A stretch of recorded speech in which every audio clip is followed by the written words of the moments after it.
जय हिंद, वंदे मातरम। कहने को तो अभी आईपीएल में मुंबई का सिर्फ एक ही मैच हुआ है, लेकिन उस एक मैच में हार्दिक पांड्या की इतनी स्ट्रगल देखने को मिली है कि इस पॉइंट पर ही हम लोग इस बारे में बात करने के लिए अब तैयार हो चुके हैं कि यार, हार्दिक पांड्या इस सीजन में आखिर करने क्या वाले हैं, क्या क्या हार्दिक पांड्या के साथ होने वाला है। और ये जो चीजें हो रही हैं, चाहे वो फैंस की तरफ से हो, पब्लिक की तरफ से हो, किसी की भी तरफ से हो, तो ये आखिर सिचुएशन आई कैसे कि आज हम हार्दिक पांड्या की सिचुएशन में देख रहे हैं। क्योंकि देखिए, हर चीज सर्कमस्टेंशियल होती है, किसी कारण से ही कोई चीज होती है, अकारण किसी चीज का होना संभव ही नहीं है। तो आखिर हार्दिक पांड्या के साथ ऐसा क्या हुआ कि भाई जब वो टॉस करने आता है तब लोग बू करके चिल्लाने लगते हैं, नीम का पत्ता कड़वा है, हार्दिक पांड्या जैसी बातें होने लगती हैं। मैदान में कुत्ता घुसता है तो लोग हार्दिक हार्दिक चिल्लाने लगते हैं। कप्तान को बाउंड्री की तरफ भेजता है हार्दिक पांड्या, मतलब सॉरी, देखिए यही गलती हो जाती है। पूर्व कप्तान रोहित शर्मा को जब नया कप्तान हार्दिक पांड्या बाउंड्री की तरफ भेजता है तो लोगों को पसंद नहीं आता है वो एटीट्यूड। बुमराह को वो अपना राय मशवरा देने के लिए जाता है, तब भी लोग नाराज हो जाते हैं कि यार आप ऐसा कैसे कर रहे हैं। कप्तान होने के नाते खुद को पहले बॉलिंग करने के लिए प्रमोट करता है तो भी लोग नाराज हो जाते हैं। अच्छा, पिट भी गए थे फिर ये। इसके अलावा जब बारी बैटिंग की आई तो बंदा बैटिंग करने के लिए बाहर नहीं आ रहा है, 8वें नंबर पर बैटिंग करने के लिए आ रहा है जब मैच बहुत ज्यादा टफ सिचुएशन में फंस चुका था। तो ये कुछ चीजें हैं जो कि लगातार चल रही हैं और कहीं ना कहीं लोगों को समझ में नहीं आ रहा है कि आखिर हार्दिक पांड्या इस कंडीशन में पहुंचे कैसे हैं। क्योंकि हार्दिक पांड्या एक बहुत बढ़िया ऑलराउंडर है, बहुत बढ़िया प्लेयर है, टीम इंडिया के एक उन खिलाड़ियों में से एक हैं जो पुराने चावल माने जाते हैं। बट आज हम उस सिचुएशन को देख रहे हैं कि भाई पब्लिक जो है इस चीज को समझ नहीं पा रही, एक्सेप्ट नहीं कर रही। तो आखिर ये सब क्यों हुआ है, कैसे हुआ है, क्या ऐसे हालात बन गए कि आज हम हार्दिक पांड्या को ऐसी हालत में देख रहे हैं। दबी जुबान में तो लोगों ने ये तक बोलना शुरू कर दिया है कि अगर रोहित शर्मा को कप्तान नहीं बनाया गया तो एमआई को इसी तरीके से और भी ज्यादा हार्डशिप का सामना करना पड़ेगा। तो इस वीडियो में सबसे पहले तो हम जानेंगे कि पहले मैच में आखिर हार्दिक पांड्या के साथ क्या क्या हुआ है। और ऐसा नहीं कि इस पूरी सिचुएशन का सॉल्यूशन नहीं है, इस पूरी सिचुएशन का सॉल्यूशन है। बस बात यह है कि उस सिचुएशन के सॉल्यूशन को हम किस तरीके से देखते हैं। क्या हम उस सिचुएशन के सॉल्यूशन को एक सॉल्यूशन के तौर पर देख सकते हैं और क्या हार्दिक पांड्या उसको अप्लाई कर सकते हैं। ये कुछ बड़े सवाल हैं जो इस समय हार्दिक पांड्या के सामने मौजूद है। कमेंटेटर बॉक्स में बैठे हुए दो विदेशी खिलाड़ी जब कमेंट्री करते हुए ये बोलते हैं कि यार ये कुछ ऐसी चीज हो रही है जो हमने विटनेस नहीं करी है, तो इसका मतलब ये होता है कि भाई कुछ तो हो रहा है। जब हार्दिक पांड्या को बू किया गया था अहमदाबाद के स्टेडियम में, तब केविन पीटरसन ने सीधे तौर पर यही कहा था कि मैं काफी लंबे समय से इंडिया खेलने आ रहा हूं, कमेंट्री करने आ रहा हूं, लेकिन मैंने कभी किसी भारतीय खिलाड़ी को इस तरीके से इंडिया में एटलीस्ट बू होते हुए नहीं देखा। अगर ऐसा हो रहा है तो वाकई में सोचने वाली बात है। इसके बाद एक फैन ने ब्रायन लारा, जो कि वहां कमेंट्री कर रहे थे, उनसे भी यही चीज पूछी कि आप बताइए, आप इस बारे में क्या कर सकते हैं, हार्दिक पांड्या को ऐसा क्या करना होगा जो ये चीजें सुधर जाएं।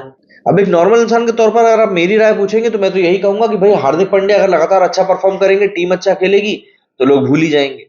बट फिर बात आ जाती है, भाई ब्रायन लारा एक खिलाड़ी है ना, एक खिलाड़ी के तौर पर उन्होंने पता है क्या जवाब दिया। ब्रायन लारा ने बोला कि हार्दिक पांड्या जिस दिन इंडिया रेगुलर खेलने लगेगा ना, लोग कुछ नहीं बोलेंगे। देखिए, यही चीज है, कहीं ना कहीं लोगों के अंदर जो टीस बैठी हुई है ना, वो यही है कि आप इंडिया के लिए तो खेलते नहीं हो, लेकिन आईपीएल के टाइम पर आप हमेशा ही फिट रहते हो। कैप्टेंसी जब आपको लेनी रहती है तब आपका दिमाग भी खूब ही चल जाता है। और ये सब चीजें हुई किस खिलाड़ी के साथ है, ये सब चीजें हुई हैं रोहित शर्मा के साथ, जिसको कि लोग बेशुमार प्यार करते हैं। जो कहते हैं ना, दिल से इज्जत करने वाली बात, वो वाली सिनेरियो और रोहित शर्मा के साथ में। तो ऑब्वियस सी बात है, काफी सारी चीजें हैं जो कि इन चीजों के इर्द गिर्द चल रही हैं, और हार्दिक पांड्या इन सब चीजों के सेंटर में आप खुद को देख रहे हैं। और ऑब्वियस सी बात है, उनको देखकर लोग भी समझ नहीं पा रहे हैं कि यार ये आखिर चल क्या रहा है। फैंस इस कदर इस समय अपने आप को इमर्ज कर चुके हैं इस पूरी सिचुएशन में कि रिपोर्ट्स तो ये तक आई कि एक फैन की कुटाई कर दी गई सिर्फ इसलिए क्योंकि वहां पर वो बैठकर हार्दिक पांड्या की साइड ले रहा था। स्टेडियम की मैं बात कर रहा हूँ, फैंस वहां पर प्लेकार्ड लेकर बैठे हुए हैं कि भैया रोहित शर्मा और हार्दिक पांड्या को लेकर। तो ये जो पूरी सिचुएशन बन रही है ना इस समय हार्दिक पांड्या के लिए, वो काफी ज्यादा नेगेटिव है। और ऐसी सिचुएशन में जब भी कोई प्लेयर फंसता है तो उसका वहां से उस सिचुएशन से बाहर निकल कर आ पाना मेंटली बहुत ज्यादा टफ हो जाता है। हालांकि हार्दिक पांड्या एक टफ क्रिकेटर है, जिस बैकग्राउंड से वो आते हैं, उन्होंने काफी हार्डशिप्स देखी है, बट स्टिल ये चीजें थोड़ी बहुत तो अफेक्ट करती ही एक प्लेयर को, आप कितने ही ज्यादा स्ट्रांग क्यों ना हो। ऐसे ही एक भाई साहब का वीडियो काफी वायरल हो रहा है। उनका इंटरव्यू लेने के लिए जब एक मोहतरमा पहुंची तो और उनसे पूछा गया हार्दिक पांड्या के बारे में, तो ये जो शख्स थे खुद बड़ौदा से ही थे। अब इनका कहना था कि भाई वो तो एक छपरी है और हम उसको सपोर्ट नहीं कर रहे क्योंकि वो यहां से भाग गया। जाहिर सी बात है, गुजरात के लोगों का हार्दिक पांड्या के साथ में एक इमोशन जुड़ गया था। 2 सीजन जिस तरह के हार्दिक पांड्या ने खेले, एक इमोशन डेवलप हो गया था, और उसके बाद में जिस तरीके से हार्दिक पांड्या ने मतलब पीछे के दरवाजे से दौड़ लगा दी, वो लोगों को पसंद नहीं आया। दरअसल दरअसल इसका एक बड़ा कारण यह भी है कि जब हार्दिक पांड्या गुजरात में आए थे, तब इन्होंने गुजरात के लोगों से कहा था कि एमआई का जो एनवायरमेंट है ना टीम का, वो अच्छा नहीं है, और वो एनवायरमेंट अच्छा नहीं है इसलिए वहां पे मजा नहीं आता खिलाड़ी के तौर पर खेलने में। भाई गुजरात के लोगों को लगा कि नहीं यार, हार्दिक ने सही बात बोली है, ऐसा कुछ होता होगा। लेकिन जब ये चुपचाप धीरे से बंद दरवाजे से रात के अंधेरे में भागकर एमआई चले गए और कप्तानी भी छीन ली रोहित शर्मा से, तब ये महाराज वहां जाकर क्या कहते हैं? ये वहां जाकर कहते हैं कि भैया वो मेरे से, मैं कुछ टाइम के लिए भटक गया था। मतलब ये जो चीजें होती हैं, ये पब्लिक पकड़ती है, पब्लिक इन चीजों को समझती है, याद रखती है, भूलती नहीं। तो ऐसे में आपको समझना पड़ेगा कि भैया आप पब्लिक के साथ हिसाब से चलो, वरना पब्लिक तो आपको दिन में तारे दिखा देगी। पुरानी जो इनकी फ्रेंचाइजी है गुजरात टाइटंस, वो तक इनको ट्रोल करने लगती है कि my captain, my team, your team करके। रोहित शर्मा को दोबारा कप्तान बनाए जाने की वकालत भी शुरू हो चुकी है। तो ये सब चीजें जो हैं, कहीं ना कहीं एक प्लेयर के तौर पर आपको मेंटली बहुत ज्यादा टफ सिचुएशन में डाल सकती हैं। ऐसे ही होली का भी एक वीडियो वायरल हो रहा है जिसमें कि हार्दिक पांड्या जाते हैं, रोहित से मिलते हैं, फिर उसके बाद ऋतिका से मिलते हैं, बट कहीं ना कहीं ये जो होली मिलन था ना, यहां पर सिर्फ आपको एक बाहरी बाहरी मिलन देखने के लिए मिला, लेकिन जो एक आंतरिक मन का मिलन होता है ना, वो देखने के लिए नहीं मिला। इसके अलावा जो एक क्लिप और वायरल हो रही है, 2 क्लिप हैं एक्चुअली वो, जिसमें कि एक क्लिप में तो बुमराह बॉलिंग कर रहा होता है, वहां पर रोहित शर्मा और हार्दिक पांड्या के साथ खड़े होते हैं, और जैसे ही हार्दिक पांड्या निकल कर जाता है वहां से, उसके पीछे बुमराह इशारा करता है कि अरे यही बोल रहा था ये सब करने के लिए। एक डगआउट की भी क्लिप वायरल हो रही है जहां पर कि रोहित शर्मा, बुमराह और कुछ यंग खिलाड़ी और बैठे हुए हैं, रोहित शर्मा से बातचीत कर रहे हैं। तो ये चीजें जो हैं कहीं ना कहीं दिखा रही है कि टीम में गुटबाजी भी हो रही है। तो हार्दिक पांड्या को बाकी सब चीजें ठीक है, लेकिन इस पॉइंट ऑफ टाइम पर इन गुटबाजी से भी ऊपर उठकर देखने की जरूरत है।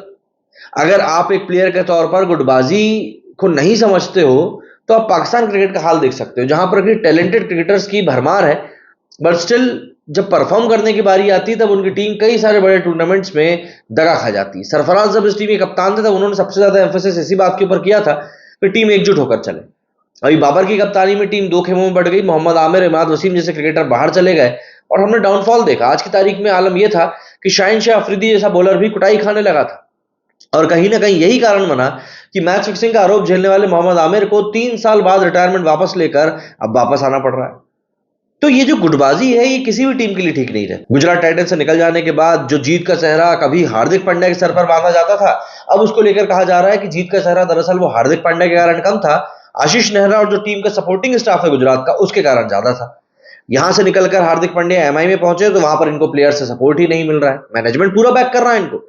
इवन सुनील गावस्कर तक ने कहा है कि भैया हम इस प्लेयर को पूरा पूरा बैक कर रहे हैं, बट बात वही है कि जिन खिलाड़ियों के साथ में आपको टीम का क्या प्रदर्शन सुधारना है, मैदान के ऊपर प्रदर्शन सुधारना है, क्या वो आपका साथ दे रहे हैं? शायद नहीं। और इन सबसे भी 2 कदम आगे बढ़कर इरफान पठान ने हार्दिक पांड्या को लेकर क्या बड़ा बयान दे दिया। हार्दिक पांड्या को लेकर इन्होंने कहा कि भाई पांड्या जैसा बल्लेबाज जो गुजरात की तरफ से खेलते हुए तीसरे और चौथे नंबर पर बैटिंग करने के लिए आता था, वो एमआई को मुश्किल में देखकर 8वें नंबर पर बैटिंग करने के लिए आ रहा है। एक पॉइंट था जब मुंबई को 5 ओवर में जीतने के लिए 43 रन चाहिए थे, बट हार्दिक पांड्या उस समय बल्लेबाजी करने के लिए नहीं आया। हार्दिक पांड्या जब बल्लेबाजी करने के लिए आए तब रन रेट बहुत ज्यादा आगे जा चुका था, और ऐसे में चीजें और ज्यादा मुश्किल हो जाती है। देखिए, आप धोनी को कितना ही कॉपी करने की कोशिश कर लें, लेकिन आप धोनी नहीं बन सकते ना। आप टेक्निक को अप्लाई कर सकते हैं, बट जिस तरीके से धोनी एग्जीक्यूशन करते थे वैसे तो आप नहीं कर सकते। तो इन चीजों को कहीं ना कहीं अब देखना पड़ेगा कि आखिर ये चीजें चल क्या रही हैं और क्या हार्दिक पांड्या इन चीजों से बाहर आ पाएंगे। आप लोग भी कमेंट करके बताएं कि आपका इस बारे में क्या कुछ सोचना है। मेरे स्टूडियो फिलहाल उतना ही। जय हिंद, जय भारत।